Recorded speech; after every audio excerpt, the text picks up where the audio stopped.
Thanks for clicking on Conversations with Crosswinds Counseling. I'm Curtis Smith, and I invite you to subscribe to our podcast and to like and share it as well. I hope you enjoyed today's episode.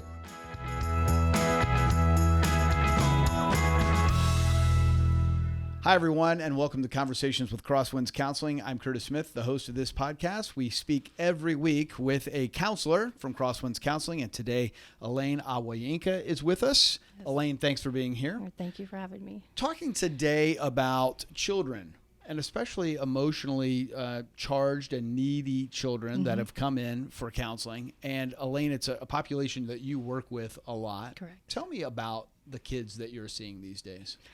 Yeah, so kids, parents will ask to, sign their kids up for counseling because, they're having some behaviors at home, behaviors at school.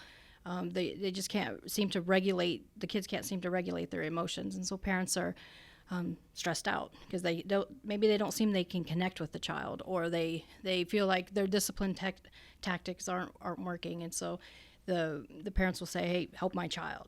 And really, it's the approach of the parent that is the trouble. Yeah, so I'm sure you see kids who maybe are predisposed or wired in a way where counseling would certainly help them. But sure, the younger the kid is, I would imagine, the more influence the parenting and the parenting style has. So what are you seeing through parenting styles that is driving the need for counseling to go up?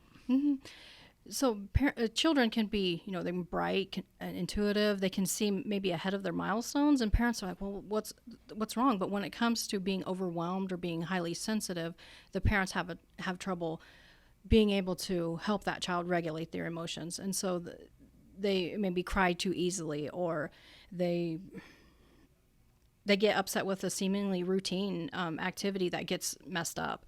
They can't bring themselves back, and so parents are like they're struggling with that. They feel like they're struggling, and so a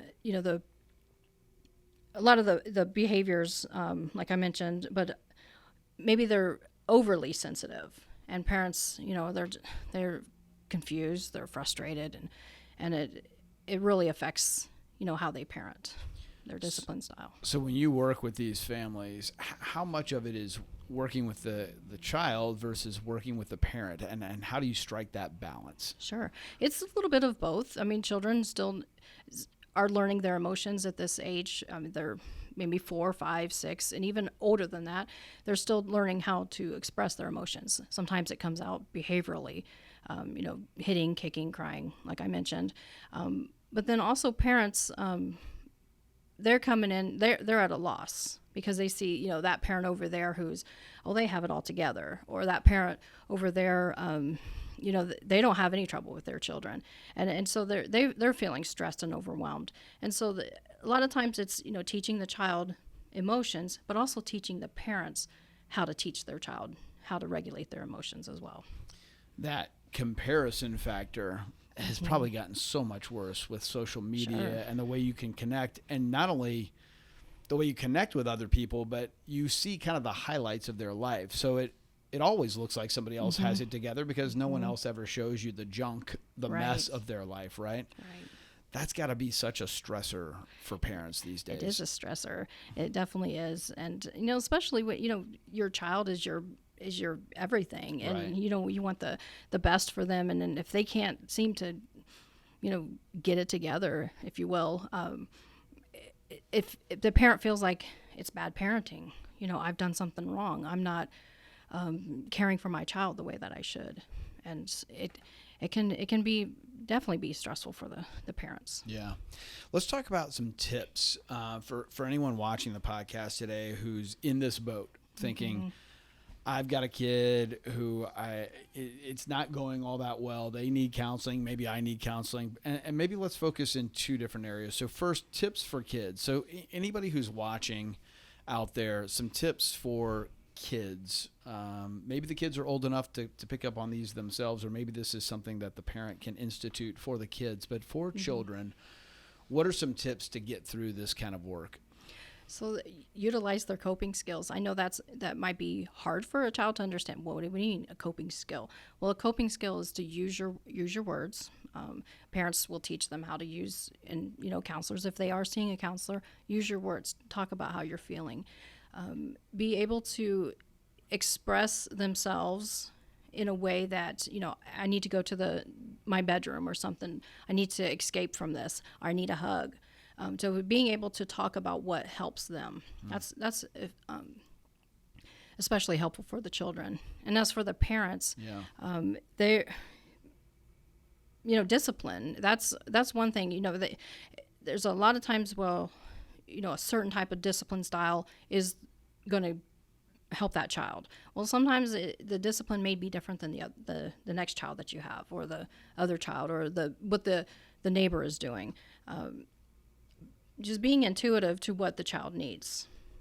That seems really tricky, not even just in the execution of it, but the figuring out of, especially I have 3 sons, and we've had to kind of figure out how each one was wired, how each one communicated, right. and what worked with the first didn't work with the second or third. Right. How do you work with parents to see those differences in their kids and to adapt, maybe not go radically different, but to adapt their parenting styles based on the kid? Well, highlight their strengths. All kids have strengths, but highlight the strengths of the child. If you see, a child is very creative, maybe that's something that they need in order to help them calm down, do a craft activity. Or some kids have a lot of high energy, and so sitting down a lot, you'll start to see those behaviors, or start seeing them whine or cry a lot. Send them outside, or take them outside. Do some highly active things with the child. It's just learning your child. Something I had learned just recently is the parents need to know themselves so they can help their child, so they can find where they are the same and where they are different. And that is, to me, that was like, oh, that's interesting, because obviously the child, well, it's a biological child. It comes from you, but then there are similarities. There are some differences, and you can see those differences within yourself compared to the child. When you're dealing with these situations, Elaine, is it always good to work with the parents and the child together, or do you sometimes separate and work with parents only this week, or child only, or how does that mesh? Yeah, typically you do work with both the parent and the child, so you're on the same page, and as the counselor is working with the child, the parent can learn more about the child, and vice versa. The child, they're not learning necessarily about their parent, but they know what the expectations are from their parents. And tell me about stigma. This is something we talk about in the counseling world a lot. I think it's getting better. I think the stigma is going away slowly, and I think people are warming to the idea that counseling is just getting help and having good conversations and getting an outside perspective. But I suspect that when it comes to kids, when parents are getting to that break point of, boy, I need some help, I need an outside resource, they might still be reluctant to bring their kids into counseling. What would you say to a family that maybe right now is at their break point or getting close, thinking they might need counseling, but they're still a little scared, that stigma's still in place? What would you say to them? Well, first of all, you know your child the best. And so I want to learn from you how you take care of your child, and I want to build on your strengths as well. The kids don't want perfect parents. They just want a parent who's involved. And so helping a parent know that they're doing the best that they can, that's the best for the child. And so we dig into those strengths that they have. And I think that will be, that will help everybody overall. It's good that we don't have to be perfect, because none of us are, right? Absolutely. Elaine, thank you so much. You can learn more about Elaine and all of our counselors at Crosswinds Counseling at crosswindscounseling.org. We'll see you next time on Conversations with Crosswinds Counseling.